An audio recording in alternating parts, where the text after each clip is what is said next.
So today's episode is brought to you by another conversation that I just had with somebody.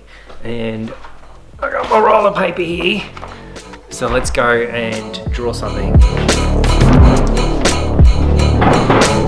That was for dramatic effect. Alright, big piece of paper. So think about strategy in a business like this. Now, one of the problems is that businesses mostly stay at this level. This is the tactics. This is like the doing. But the doing shouldn't happen until you've got these two foundations set. I'm going to tell you what they are in a sec. Now, most of the time you're playing at this level, this tactical level, because you don't know that strategy exists or you don't understand how to implement strategy in your business because it just feels abstract. By the end of this, I'm going to give you a really clear idea about like what this level looks like, what this level looks like, and how they influence the tactical level. And what it's going to do for you is so you stop copying everybody else, you stop looking like everybody else, and you stop sounding like everybody else. And once you go through this stuff, you'll get a clear idea about what you need to do up here. You sit there wondering, like, what do I post on Facebook and why should I do this? Do I need a brochure? Should I be spending money on this ad platform or this ad platform? Who do I need to be collaborating with? Who do I need to reach out to? What should my sales stuff look like? You know, all of those questions should be answered by these two levels. Okay, so what are they? So this is brand strategy. And this is marketing strategy. And I say in my book, I wrote a book when I was traveling before stopping in South Australia, and I say in my book, if you've got the brand strategy set, which then goes and influences the marketing strategy, you should be able to make anybody a marketer once they've got that marketing strategy in hand. So I'll give you an example of how marketing strategy leads the tactical execution, even if you're not a marketer, how it should be able to do that. So I write in my book, I've got an example of, say, a caravan park. And maybe you're in somewhere like Darwin, but it doesn't matter anywhere in the country. You're generally going to have a shoulder season with tourism businesses. And let's say it's for accommodation. So we've identified in the shoulder season, we don't have enough bookings. So how do we increase bookings? If I was to say that to you and you're a layman or you don't have a huge amount of marketing experience, you're going to fall back onto the things that you know, that you're comfortable with. That's why people post on social media, like organic social.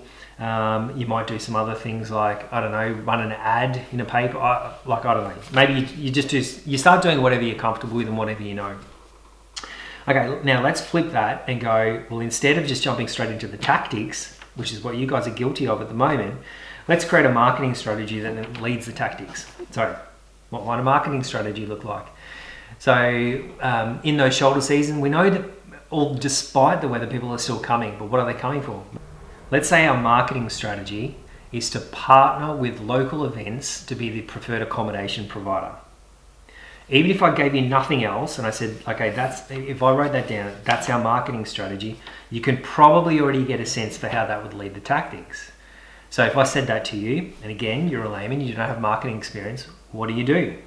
So your first step is not going to be to go, okay, well, we need a social media posting schedule, right? Your first step's going to be, where are these events? How many people are coming? Who's running them? What are their needs, right? So you're going to work that stuff out and then you're going to go, okay, we need some sort of we need to start reaching out, creating the database, reaching out to these people that are running the events and putting an offer in place.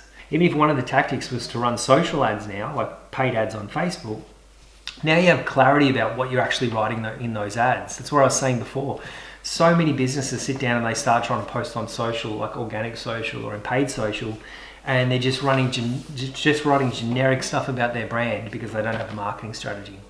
So hopefully that gives you a bit of an idea about how the marketing strategy influences the tactics. But this marketing strategy absolutely must exist. Now, let's add on the brand strategy. So what's a brand strategy?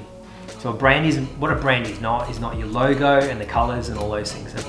It's the gut feeling people have about you when they think about you. That's the brand. I love that. So pair those two things together, a brand strategy. What is that? It's a long-term plan to do things consistently over a period of time to influence that gut feeling in your ideal customer. So again, I go back to that Nike example. Nike markets, they talk about themselves in a particular way. They back particular sports people. They create particular content. They do all those things, and they've done those things so well consistently over time that to a certain type of person generates a certain reaction, a certain affinity with the brand, right? So they get behind the brand. They know who they're not for, and they know who they're for. But that happens very deliberately. It's strategic over a long period of time. Now, how does that relate to the marketing strategy? If I said to you, the brand of this caravan park is professional, polished, sharp, etc. That would lead us down a different path for the type of how we approach our marketing than if I said to you, the caravan park is playful, irreverent, fun, I don't know, all of those things. So depending on which of those two things you are, will obviously significantly influence your marketing strategy and certainly the marketing tactics.